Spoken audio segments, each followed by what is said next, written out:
Hey everyone, and welcome to The Explainer. Today we're diving into a seriously fascinating biological mechanism that's literally living inside every single one of us right now.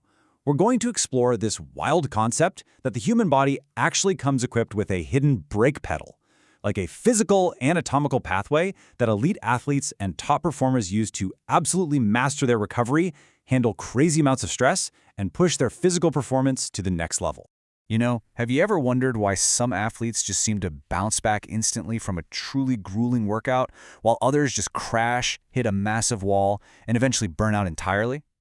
Well, it's not just about mental toughness or eating the right amount of carbs. It's actually this deeply rooted biological mystery, and today we're going to solve it together by taking a hard look at your nervous system.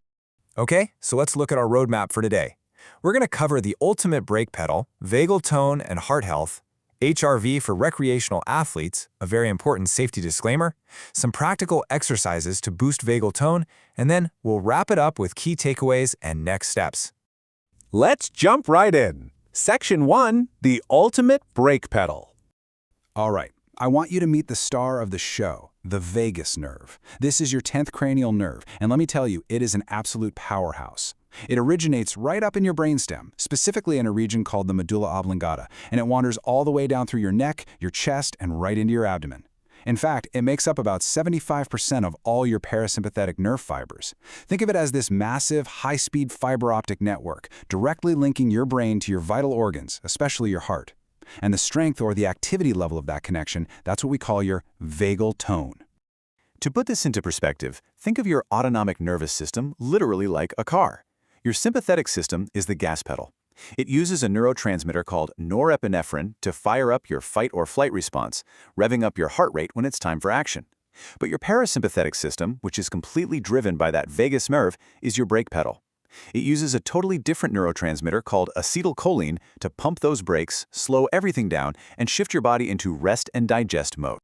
Moving right along to Section 2, Vagal Tone and Heart Health.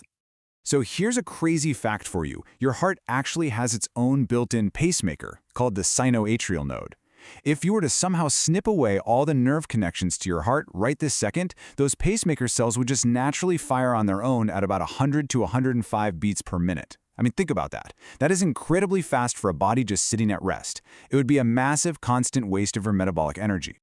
But thankfully, we've got that vagal brake engaged pretty much 24/7. Your vagus nerve is continuously dripping acetylcholine right onto those pacemaker cells. This hyperpolarizes them and physically slows down that electrical current. That's exactly why a normal, healthy resting heart rate sits way down comfortably between 60 and 75 beats per minute.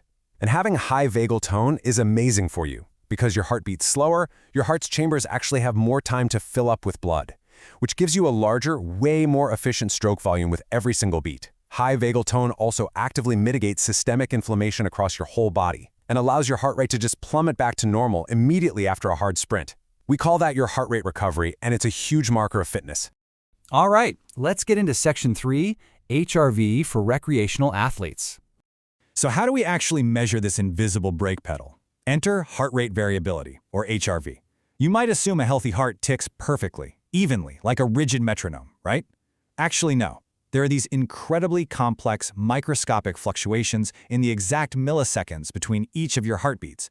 These nonlinear variations happen because there's a constant, ongoing tug-of-war between your gas pedal and your brake pedal.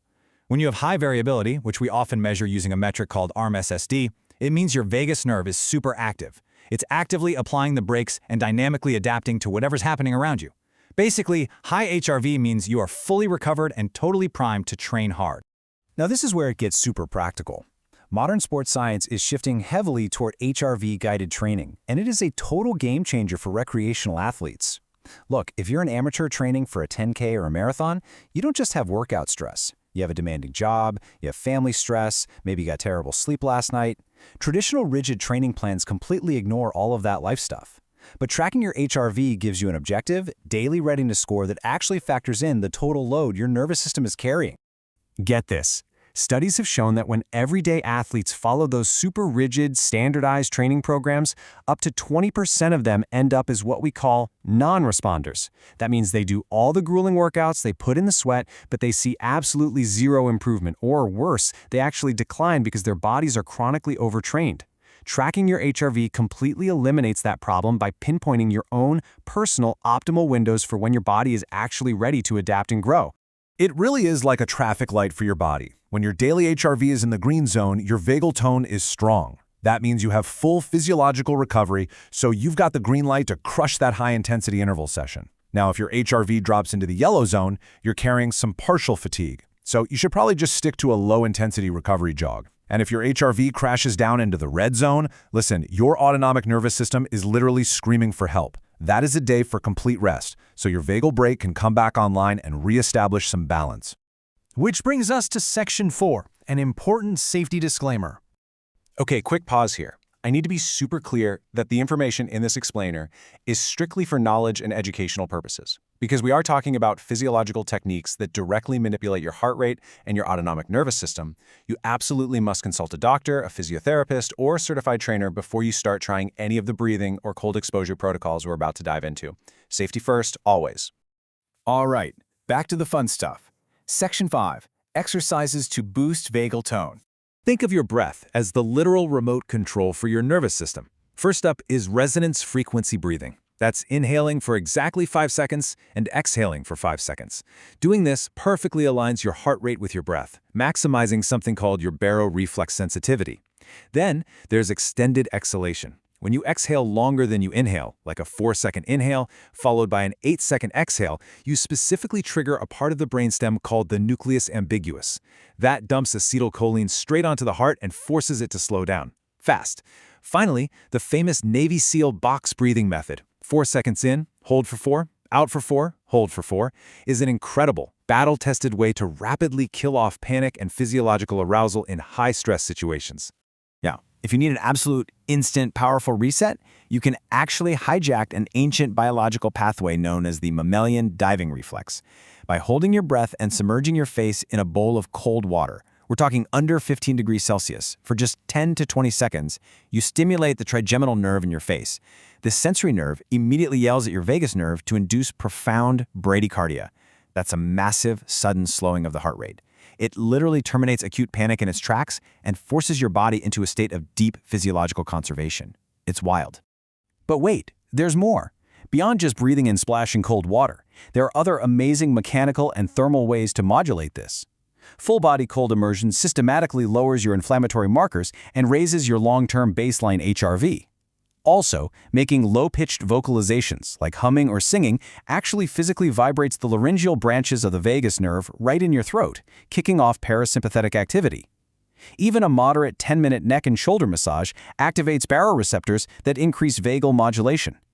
And today, modern tech even offers non-invasive electrical stimulation of the ear, called TAVI-NS, which has been shown to significantly improve sleep scores and your training readiness for the next day.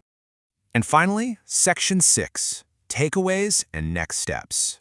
So let's bring it all together. Here are your core takeaways. Number 1, your vagal tone is not just some abstract concept.